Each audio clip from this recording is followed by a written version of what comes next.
Assalamualaikum warahmatullahi wabarakatuh. Bertemu lagi dengan saya di Mungkin Channel. Bagaimana kabar sahabat semua? Mudah-mudahan dalam keadaan sehat dan juga dimudahkan rezeki dan tetap semangat.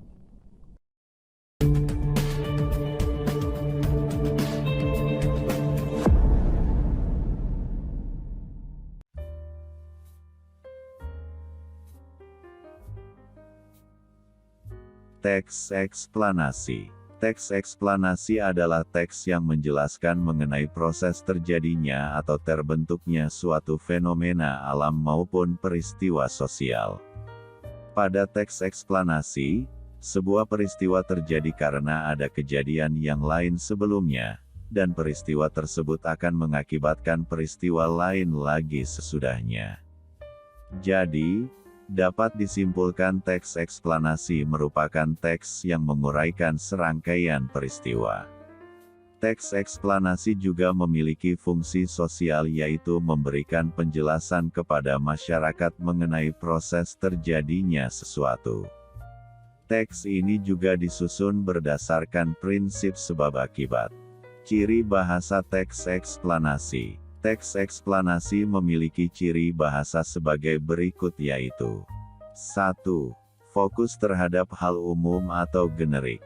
Teks ini juga menjelaskan mengenai fenomena alam atau peristiwa sosial. 2. Lebih banyak menggunakan kata kerja material dan relasional. 3. Menggunakan konjungsi waktu dan kausal misalnya jika, bila, sehingga, sebelum, pertama, dan kemudian. 4.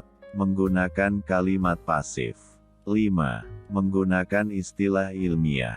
6. Bahasanya ringkas, menarik, dan jelas. Struktur teks eksplanasi. 1. Pernyataan umum, berisi informasi singkat mengenai apa yang dibicarakan, pernyataan umum tentang suatu topik, yang akan dijelaskan proses keberadaannya, proses terjadinya, proses terbentuknya, dan sebagainya. Memiliki pembukaan yang bersifat ringkas, menarik, dan jelas, serta mampu membuat pembaca tertarik untuk membaca detailnya. 2. Deretan penjelasan. Pada bagian ini merupakan urutan uraian atau penjelasan tentang peristiwa yang terjadi seperti menjelaskan proses keberadaan atau proses terjadinya sesuatu. Paragraf ini sangat relatif untuk menjawab pertanyaan bagaimana yang jawabannya berupa pernyataan. Teks eksplanasi merupakan teks yang menjelaskan suatu proses oleh karena itu perlu dijelaskan secara bertahap atau berurutan dari pertama hingga terakhir. 3. Interpretasi. Pada bagian ini berisikan pendapat singkat penulis sekaligus kesimpulan atau pernyataan tentang topik proses yang dijelaskan. Bagian ini juga merupakan penutup dari teks eksplanasi. Demikian penjelasan mengenai teks eksplanasi. Apakah sahabat YouTube Mungkin Channel sudah memahaminya? Mudah-mudahan memahaminya. Bagi yang sudah menonton jangan lupa like, share, komen dan subscribe.